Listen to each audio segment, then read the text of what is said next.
오늘 말씀 전하기 전에 너무 걱정 아까 많이 했어요. 갑자기 막 재채기가 나고 찬양도 못할 정도로 계속 나와서 이런 적은 처음이어서, 물론 이제 알러지가 있기 때문에 따로 재채기고 나오고 그러거든요. 근데 이렇게까지 끊이지 않고 계속 나오는 것도 쉽지 않은 경험이어서 걱정을 했는데, 또 말씀 딱 전할 시간이 되니까 거짓말같이 다 찾아들었어요. 네, 모든 것이 아까 어머니가 간증 대로 하나님의 주권 아래 있다는 거죠. 오늘 아이들이 찬양해 준 것도, 다 비를 준비하는 것도, 구름과 바다가 모이는 것도 다 하나님의 주권과 섭리 앞에 있다는 거예요. 그러니 여러분 걱정하지 마세요. 여러분의 인생 또한 하나님 손바닥 위에 있고 하나님 지금도 인도해 가세요. 네, 오늘 말씀을 보기 앞서서 우리가 지난주에 우리가 본 말씀인 영으로 인도함을 받는 사람이라는 것에 대해서 우리가 말씀을 같이 나눠봤죠. 하나님의 영으로 인도를 받는다는 것은요, 여러분 내가 마음 먹고 계획한 대로 생각대로 일이 척척척 풀리는 인생, 그런 인생이라고 했습니까? 아니라고 했습니까? 아니에요. 그런 인생이 아니라고 했어요. 저는 이 부분이 너무나 힘들었어요. 저 개인적으로 하나님의 영을 받으면, 하나님을 만나게 되면 인생이 잘 풀리는 걸로 그동안 간증에서 수없이 배웠거든요. 그래서 내가 잘못 믿는 게 아닌가, 내가 뭔가 잘못했나, 이런 생각을 했는데, 여러분 성경을 읽어보면 읽어볼수록 그게 아니라는 것을 더 알게 되더라고요. 하나님의 영으로 인도함을 받는다는 것은요, 그 인도라는 단어의 뜻이요, 여러분 그냥 그 가이드가 인도하듯이 그런 인도가 아니라는 거예요. 밧줄로 꽁꽁 묶어가지고 포로 끌고 가듯이 그런 인도함이라는 거예요. 내가 싫어도요, 예수를 믿는 사람들은 예수의 그 십자가로 끌려가는 인생이 될 수밖에 없다는 거예요. 여러분 예수님의 인생이 어땠죠? 호화롭게 잘 먹고 잘 살았습니까? 아니에요. 온전히 아버지 뜻대로 살았어요. 그리고 마침내 그 십자가에서 못을 박아 죽이잖아요. 그 십자가가 무슨 자리라고 했어요? 자기가 부인 되어지는 자리, 마이 와이프가 아니라 내 자신이 부인 되어지는 자리가 십자가라고요. 그러니까 이건 인간의 자기가 자기 스스로를 부인 못해요, 우리는. 그러니까 하나님은 어떻게 하세요? 자기 부인이 되게끔 하나님이 그 인생에 고난을 주신다는 거예요. 그 고난을 통해서 결국 뭘 닮게 하기 위해서 배웠잖아요. 지난주에 아들의 형상을 이루는 것, 아들의 형상을 닮아가는 것, 그것이 바로 영으로 인도함을 받는 사람들이라는 거예요. 그리고 이제 이번 주에 나오는 본문이 9장에서 11장까지 이야기는 뭐냐면요, 여러분 우리가 지금까지 배웠죠. 왜 믿음으로 말미암는 의가 필요하느냐, 왜 예수 그리스도라는 그 복음이 필요하느냐라는 걸 바울은 설명하기 위해서, 복음을 얘기하기 위해서 논리적으로 얘기해요. 복음이 왜 필요하느냐? 유대인이나 이방인이나 모든 인간이 다 죄 아래 갇혔기 때문에 그렇다는 거예요. 그러니까 정말 복음이 오기 위해서는요, 여러분 삶 가운데 죄가 무엇인지를 하나님이 드러나게 하세요. 저는 예전에 욕하는 것을요, 그걸 여기 죄인지 여기 부끄러운 것인지 모르고 살았던 사람이에요. 그런데 하나님 예수 그리스도를 만나게 되니까 그게 너무 부끄럽게 되더라고요. 하나님 그걸 먼저 알게 하신다는 거예요. 바울도 그래서 죄가 무엇인지, 죄를 짓는다는 게 무엇인지, 모든 사람이 죄가 친 인간의 모습을 얘기를 하고 있는 거예요. 그리고 나서 복음으로 의롭게 된다는 것이 무엇인지를 3장부터 8장까지 쭉 얘기한 거예요.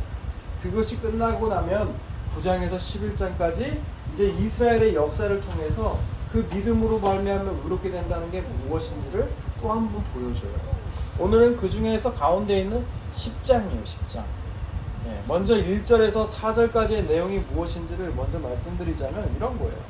10장 3절, 특히 10장 3절 중심으로 10장 3절에 보면 이렇게 나와있죠. 하나님의 의를 모르고 자기 의를 세우려고 힘써 하나님의 의에 복종하지 아니하였느니라. 여러분 이게 이스라엘이었다는 거예요. 이스라엘이 어떻게 했다는 거예요? 하나님의 의를 모르고 자기 의를 세웠다는 거예요. 자기 의를 세웠다는 것은 바로 율법을 지켜서 자기가 의로워지려고 했다는 거예요. 그러다 보니까 하나님의 의인, 정말 하나님의 의로 나오신 예수 그리스도를 복종하지 않았다는 건 예수 그리스도를 받아들이지 않았다는 거예요. 여러분 이스라엘만 그럴까요? 여러분 최초의 자기 의가 드러난 장면이 여러분 어딘지 아세요? 최초라고 하면 무조건 창세기예요. 창세기. 아담과 하와가 선악과를 먹고 나서 자기들이 발가벗은 것을 알죠. 부끄러운 걸 알게 돼요. 선악과라는 그 죄가 들어가게 되니까 어떻게 돼요? 자기의 부끄러움을 알게 되더라고요. 그러니까 인간이 어떻게 하죠? 무화과 나뭇잎으로 자기의 중요 부위를 가리죠. 여러분, 이것이 무화과 나뭇잎이 뭐예요? 최초로 인간이 자기의 죄를 가리기 위한 자기 의라는 거예요. 자기 의. 그러나 하나님께서는 어떻게 하시죠? 거기서 또 보여주시죠. 그 무화과 나뭇잎은요, 바람이 세게 불면 날아가 버리는 거예요. 인간의 그 자기 의라는 건요, 자기의 부끄러움을 가릴 수가 없어요. 그래서 하나님이 최초로 무스타, 가죽으로 지은 옷을 입혀주시죠. 여러분, 그게 바로 뭐예요? 거기에 안에서도 복음이 나오는 거예요. 여러분, 가죽 옷을 지으려면 동물이 죽어야 돼요. 동물이 죽어야 되는 거예요. 누군가의 희생으로 해야만이 부끄러움을 가릴 수가 있다는 거예요. 여러분, 거기서도 예수 그리스도를 우리가 만날 수 있다는 것이죠. 그래서 우리가 그 자기 의라는 거는 내가 아무리 해봐야 그 부끄러움을 가릴 수가 없다는 거예요. 오직 부끄러움을 가리는 거는 누구다? 예수 그리스도를 믿음으로만 부끄러움을 당하지 않는다는 거예요. 그래서 10장 5절에서 8절까지를 보면은 이제 두 가지 핵심 단어가 나와요. 그게 무엇이냐? 율법의 의, 우리가 말한 자기 의죠. 그리고 6절부터 나오는 믿음으로부터 나오는 의가 대비돼서 나오고 있는 거예요. 먼저 5절을 한번 읽어볼까요? 시작. 모세가 기록하되 율법으로 말미암는 의를 행하는 사람은 그 의로 살리라 하였거니와. 예, 율법으로 말미암는 의가 무엇이냐라고 봤더니 뭐라고 나와 있어요? 그 의를 행하는 사람이 그 의로 산다고 했는데, 기억이라고 여러분 성경에 나와 있습니까? 안 나와 있어요? 거기에 뭐 번호라든지 그런 것도 안 나와 있어요? 아, 그래요? 여러분 좀 좋은 성경 사세요. 레위기 18장. 네, 레위기 18장 5절 나오지 않아요, 거기에? 그것도 나오는데. 네, 레위기 18장 5절을 지금 바울이 인용한 거예요. 레위기 18장 5절이 뭐냐면 그거예요. 율법에 기록된 모든 기록된 규정을 다 지켜 행하면 네가 그로 인하여 살 것이다 라는 거예요. 여러분 율법에 기록된 규정이 뭐냐면 615가지나 되거든요. 그걸 다 지키면 네가 그로 말미암아 살 것이다 라는 거예요. 율법의 의라는 게 뭐예요? 기록된 율법의 모든 규정을 완벽하게 다 지켜라. 그러면 네가 주어지는 게 뭐다? 그게 율법의 의라는 거예요. 근데 하나님이 모세에게 그 율법을 주어지면서 이 율법의 의라는 것이 이런 건데 네가 다 지키면 주어질 거야 라고 했는데, 하나님 뒤에 어떤 규정이 나오죠? 그 레위기서 전체적으로 율법을 지키지 않으면 제사를 지내야 된다는 거예요. 제사. 하나님도 아셨다는 거예요. 너희들이 율법 지키지 못하는 것을 알고 계셨다는 거예요. 여러분, 심지어 야고보서 한번 볼까요? 신약의 야고보서 2장 한번 보세요. 야고보서는 여러분 로마서하고 어떻게 되면 쌍벽을 이루는 거예요. 동전의 양면. 네, 로마서는 믿음을 강조하잖아요. 야고보서는 행함을 강조하거든요. 이 행함을 강조하는 야고보서에조차도 어떻게 나와 있냐면 2장 10절을 보면 이렇게 나와요. 누구든지 온 율법을 지키다가 그 하나를 범하면 모두 범한 자가 되나니, 간음하지 하지 말라 하시니가 또한 살인하지 말라 하셨은즉 내가 비록 간음하지 아니하여도 살인하면 율법을 범한 자가 되느니라. 예, 행함을 강조하는 야고보서조차도 어떤 걸 얘기하고 있어요? 율법이 사람을 살리게 한다, 죽게 한다? 살리게 하지 못한다. 예, 율법을 다 지키다가 하나라도 지키면 다 어긴다는 거예요. 그러니 율법을 다 지킬 수가 없다는 거죠, 결론은. 그러니까 야고보도 뭐라? 율법으로는 의를 이룰 수가 없다라는 거예요. 모든 인간을 율법은 죄 아래 갇히게 하는 역할이라고 우리는 로마서에서 배웠죠. 죄 아래 갇히게 한다는 건 바로 심판 아래 두게 한다는 거예요. 심판 아래 둬서 다 그 같은 결과로 사망으로 끌고 가는 거죠. 그러면 여러분 율법이 악한 걸까요? 율법이 악한 걸까요? 로마서 7장 12절에 보면 율법은 거룩하고 선한 거예요. 그럼 율법이 하는 역할이 뭘까요, 대체? 여러분 갈라디아서 3장 볼까요? 갈라디아서 3장 명확하게 나온 게 갈라디아서예요. 갈라디아서 3장을 보세요. 율법이 하는 역할이 도대체 무엇이냐라는 거죠. 율법이 하는 역할이 대체 무엇이냐? 우리 지금 율법으로 말미암은 의가 무엇인지를 지금 배우고 있어요. 3장 24절 봅시다. 시작. 이같이 율법이 우리를 그리스도께로 인도하는 초등교사가 되어 우리로 하여금 믿음으로 말미암아 의롭다함을 얻게 하려 함이라. 아멘. 예, 율법은 뭐라고요? 초등교사가 된대요. 율법은. 예전에는 이게 몽학선생이라고 우리 개혁성경에 나왔거든요. 애가 말을 배우기 시작할 때 되면 가정교사를 붙여주는 것이 그 시대적인 관습이었대요. 그러니까 이게 무엇이냐? 우리가 눈을 떠서 신앙이 무엇인지를 배우기 시작할 때 이 율법이라는 것이 하나님이 어떤 분이신지를 알려주신다는 거죠. 그리고 우리는 그 율법대로 살 수 없는 존재이니까 우리는 어디로 가야 된다? 예수께로 가야 된다라는 거예요. 그것이 율법의 역할이라는 거예요. 여러분, 살인하지 가늠하지 말라, 이런 모든 집안의 그런 재반의 율법의 모든 규정들이 인간이 다 할 수 없다는 거예요. 예수님 심지어 마음속에 형제를 미워하면 너는 이미 살인하는 자라고 했거든요. 마음속에 음욕을 품는 자마다 다 가늠한 자라고 했어요. 여러분, 그러니까 우리는 율법을 지킬 수 없는 거죠. 그래서 이 율법이라는 것은 어디로 가야 된다? 예수 그리스도로 가야 된다. 그 믿음으로 말미암는 의로 가야 된다는 것을 오늘 본문인 5절에서 얘기하고 있는 거예요. 우리는 율법대로 지킬 수가 없다. 율법을 행할 수가 없는 존재이니 우리는 어디로 가야 된다? 예수께로 가야 된다라는 거예요. 그래서 6절에 믿음으로 말미암는 의가 나오는 거예요. 아시겠죠? 예, 믿음으로 말미암는 의가 바로 이런 건데, 이제 그 6절과 7절 한번 읽어볼까요? 시작. 믿음으로 말미암는 의는 이같이 말하되 내 마음에 누가 하늘에 올라가겠느냐 하지 말라 하니 올라가겠느냐 함은 그리스도를 모셔내리는 것이요, 혹은 누가 무적에게 내려가겠느냐 하지 말라 하니 내려가겠느냐 함은 그리스도를 죽은 자 가운데서 모셔 올리는 것이다. 믿음으로 말미암는 의가 이런 거라는 거예요. 이런 거. 그러니까 이게 지금 이 개역개정에 나와 있는 것이 조금 더 좀 어려운 것 같아서, 여러분, 현대인의 성경이 제일 좀 쉬운 편이거든요. 현대인의 성경이 좀 더 현대어적으로 번역한 건데, 여러분 6절과 7절을 이렇게 번역했어요. 잘 들어보세요. 그러나 믿음으로 의롭게 된다는 것은 이렇게 기록되어 있습니다.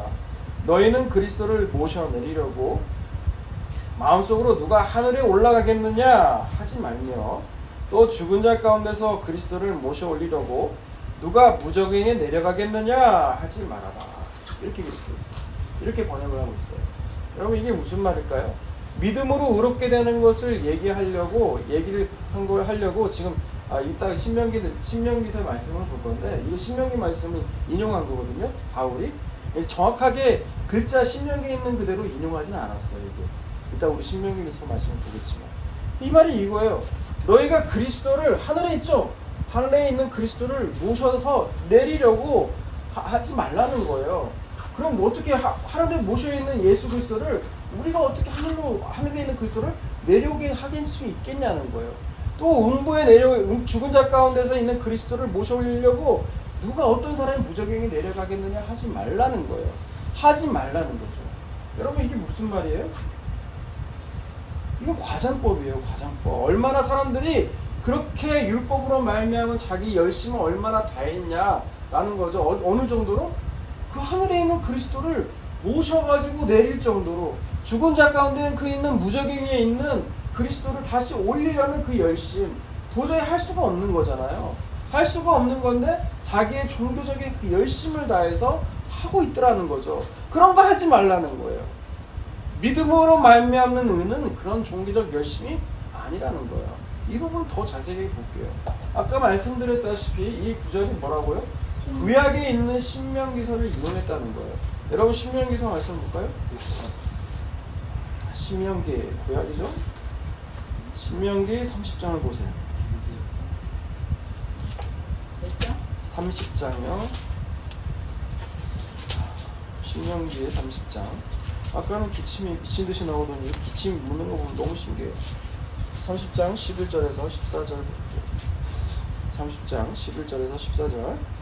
내가 오늘 내게 명령한 이 명령은 내게 어려운 것도 아니요 먼 것도 아니라 하늘에 있는 것이 아니니, 내가 이르기를 누가 우리를 위하여 하늘에 올라가 그의 명령을 우리에게로 가지러 와서 우리에게 들려 행하게 하려 할 것이 아니요 이것은 바다 밖에 있는 것이 아니니, 내가 이르기를 누가 우리를 위하여 바다를 건너가서 그의 명령을 우리에게로 가지고 와서 우리에게 들려 행하게 하려 할 것도 아니라 오직 그 말씀이 내게 매우 가까워서 내 입에 있으며 내 마음에 있은즉 내가 이를 행할 수 있느니라.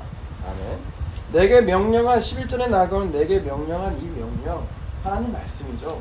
하나님 말씀 대신에 지금 그 아까 본 우리 로마서에는 뭐라고 나와 있어요? 이 말씀이 바로 그리스도라고 나와 있죠. 그러니까 바울은 해석하기를 뭐라고 해석했느냐? 이 말씀이 바로 그리스도라는 거예요. 그리스도 말씀. 여기 신명기에서 나와 있는 이 배경이 뭡니까? 하나님이 모세를 통해서 율법을 주잖아요. 그 율법. 그죠? 이 율법을 주시면서 그 안에 사실 뭐가 있다는 거예요? 그 안에 그리스도를 증거하고 있다는 거예요. 신약의 바울이 해석을 그렇게 하잖아요. 예수 그리스도. 그 말씀인 예수 그리스도. 여러분, 하나님 말씀은 누가 하늘에 올라가서 모셔 내리거나 바다를 건너 질러 가서 가져오는 게 아니라는 거예요. 이 말씀은 뭡니까? 네가 노력해서 되는 게 아니라는 거예요. 하나님 말씀은 어디에 있다? 바로 내 입에 있고 내 마음에 있다라는 거예요. 하나님 말씀이라는 것은 우리가 가져오는 게 아니라 하나님 말씀이 우리 안에 들어와야 된다는 거예요. 그게 바로 뭐예요? 믿음의 말씀이라는 거예요. 믿음의 말씀이라는 건 하나님의 말씀이 우리를 꿰뚫고 들어와야 된다는 거예요. 여러분, 죄 하나 끊지를 못해가지고 긍긍하는 분들이 있을 거예요. 그죠? 끊이지 않는 그 죄의 그런 열매들도 나오는 분도 있을 거예요. 근데 그것을 내가 이겨내는 게 아니에요. 여러분, 어느 날 그 말씀이 내게로 빛이 비추고요. 그 빛이 내 마음을 들어오게 되면 그저 끊어집니다. 말씀이시 예수 그리스도가 들어오시니까. 여러분, 돈을 사랑하는 게 일만하게 뿌리라는 거예요. 늘 듣고 늘 봤던 말씀이에요. 그러나 어느 순간 그 말씀이 성령께서 그 말씀이 내게 비춰주기 시작하면 돈이 사랑하는 것이 일만하게 뿌리라는 그 말씀이 박혀서요. 돈을 사랑하는 마음이 떠나가게 돼요. 그렇게 되면 그 사건을 통해 또 어떤 걸 주느냐? 돈을 사랑하지 않도록 지겹도록 하나님께서 그런 고난과 시련을 줘요. 그걸 통해서 중요한 건 돈이 아니구나를 알게 하세요. 육신의 정욕, 안목의 정욕, 이생의 자랑. 여러분, 이거 없는 인간 없거든요. 안목의 정욕이 뭐예요? 보는 것마다 사고 싶은 거예요. 보는 것마다 사고 싶어요. 네.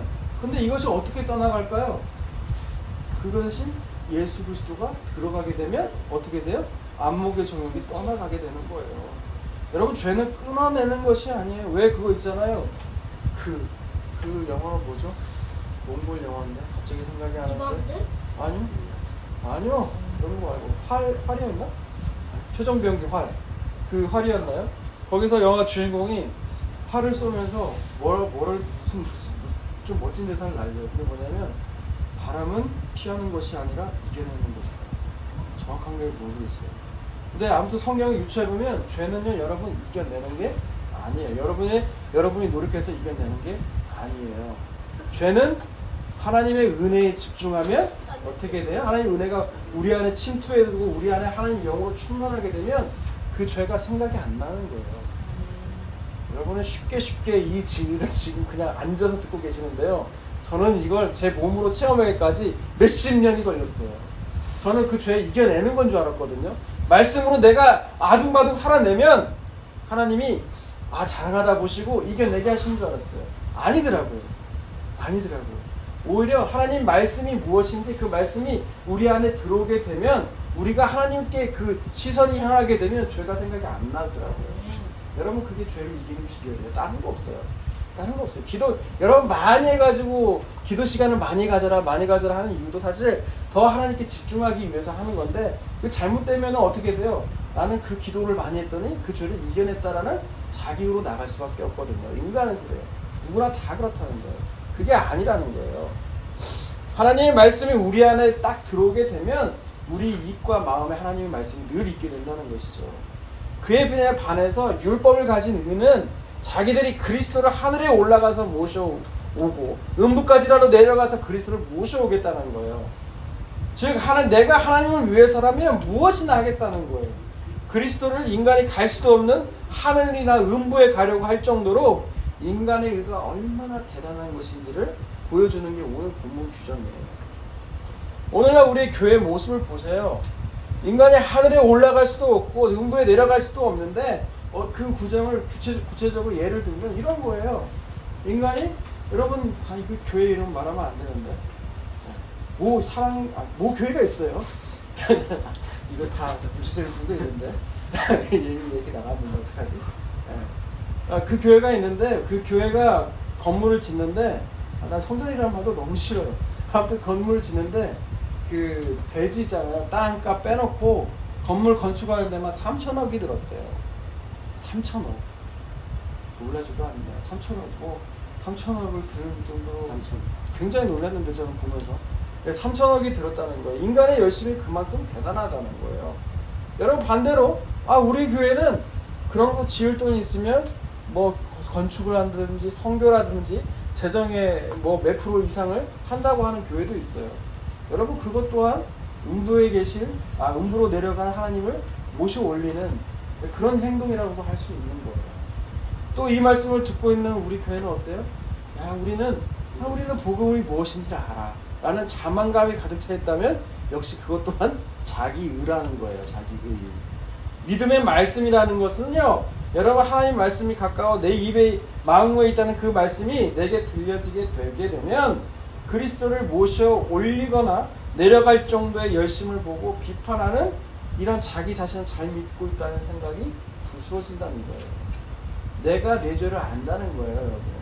여러분 하나님 말씀이 들리게 되면요, 누굴 비난하거나 비판할 수가 없게 돼요. 왜? 내 죄가 뭔지를 아니까. 그게 안 보이니까 다른 사람 비판하고 비난하는 거거든요. 여러분 히브리서 4장을 볼까요? 히브리서, 신약에 있는 히브리서 말씀을 읽고 말씀 정리합니다. 히브리서 4장 12절과 13절 말씀 읽어볼까요? 히브리서 4장 12절과 13절을 우리 이현이가 한번 읽어볼까요? 12절부터 13절. 네. 하느님의 말씀은 살아있고 활력이 있어 저의 날선 어떤 강보다도 예리하여 힘과 영과 및 관절과 골수를 찔러 쪼개기까지 하며 또 마음의 생각과 뜻을 판단하니 지으신 것이 하나도 그 앞에 나타나지 않음이 없고 우리의 계산을 받으시리에 눈 앞에 강물이 밝아진 것 같이 드러나니. 아멘. 제가 우연히 시킨 이유가 있어요. 우연히가 어제 불더라고요. 아빠 말씀은 안 좋았던 적이 없어요 라고 하더라고요. 그래서 오늘 시켜봤어요. 네. 하나님의 말씀은 뭐라고요? 살아있대요. 그리고 활력이 있다는, 활력이 있다는 것도 살아있다는 거예요. 살아있어서 힘이 있다는 게 활력이 있다는 거거든요. 여러분 히브리서 오늘 아까 읽으신 4장 12절 13절을 세번역 성경으로 번역하면 이런 거예요. 하나님의 말씀은 살아있고 힘이 있어서 어떤 양날칼보다도 더 날카롭습니다. 하나님 말씀은 어떻다고요? 살아있고 힘이 있다는 거예요. 여러분 말씀은 살아있어요? 아멘. 여러분 이 활자체 죽어있는 것 같죠? 아니요. 여러분 말씀은 살아있어요. 여러분 살아서 움직인다는 거예요 지금. 예, 움직이고 있어요. 이 말씀을 살아있고 힘이 있대요. 그래서 어떻게 해요? 어떤 양칼날보다도 더 날카롭다는 거예요. 그래서 사람 속을 꿰뚫어 혼과 영을 갈라내고 관절과 골수를 갈라놓기까지 하며 마음의 품은 생각과 의도를 밝혀냅니다. 여러분 말씀이 그렇다는 거예요. 여러분 말씀을 조명해 보면 내 죄가 드러나게 된다는 거예요. 마음속에 품은 생각과 의도, 여러분이 헌금할 때 한 의도, 생각들, 여러분의 하나의 행동들, 그 하나의 말씀이 들어가게 되면 그런 의도들이 알게 된다는 거예요. 나는 몰라요 그때는. 나는 내가 그 하나님 믿어서 잘해서 믿어가지고 잘해서 한 줄 알고 있는데 하나님 말씀이 들어가게 되면 그걸 죄인지 드러나게 된다는 거예요. 하나님 앞에서는 아무 피조물도 숨겨진 것이 없고 모든 것이 그 눈앞에 벌거숭이로 드러나 있습니다. 우리는 그의 앞에 모든 것을 드러내 놓아야 합니다. 근데 우리가 드러놓을 수가 있어요. 우리 자신은 못 드러나요. 그러니까 말씀을 듣는 자리에서야 그 내 숨은 생각과 의도들이 드러나게 된다는 거예요. 여러분 말씀을 여러분 이 자리에 듣는다는 건요, 우리의 마음에 품은 생각과 의도가 하나님 말씀 앞에 드러나게 된다는 거예요. 그럼 여러분 기분이 좋을까요? 안 좋을까요? 여러분 말씀 듣는 자리가 불편한 자리가 되어야 돼요. 왜냐면 우리가 우리가 무슨 행동을 할 때 이게 진짜 선한 의도를 했는지 정말 나를 드러내기 위한 의도인지 여러분 알거든요 사실. 근데 그 의도를 누가 찔러내게 되면 어떻게 돼요? 여러분 불편하잖아요. 나는 이 선함을 드러내려고 한 건데 내가 마치 자랑하려고 하는 의도가 드러났어. 그럼 여러분 어떻게 돼요? 누가 그걸 지적하게 되면 그 사람 불편해지기 시작하거든요. 네. 하나님 말씀이 그렇다는 거예요. 말씀이 들릴 때 여러분 아프시고 불쾌해져야 된다는 거예요. 어떤 게 말씀 잘 듣느냐, 잘 들리는데 어떤 사람은 그러잖아요. 설교를 하면 저 사람 꼭 내 생활을 아는 것 같아. 나 들으라고 하는 소리 같아. 라고 하면서 어떤 사람 목사한테 따지러 들어간대. 여러분 그러면 그게 하나님 성령께서 여러분 주신 말씀이에요. 네. 여러분 목사가 여러분 들으라고 하는 경우도 물론 있겠지만 여러분 그러라고 들은 거 없거든요. 네. 여러분 이 말씀이 들려질 때 마음이 찔림이 있으면 여러분 그건 성령께서 여러분 안에 말씀 주시는 거예요. 자기 길로 가지 말라고, 자기 의로 나아가지 말라고. 믿음으로 말미암는 의는 믿음의 말씀으로 인해서 나 자신이 부서지는 거예요. 그렇게 해서 결국 뭘 바라보게 해요? 믿음의 주여 온전하게 신 예수를 바라보게 한다는 거예요. 여러분 이 믿음의 말씀이 들려지시기를 주님의 이름으로 축원합니다.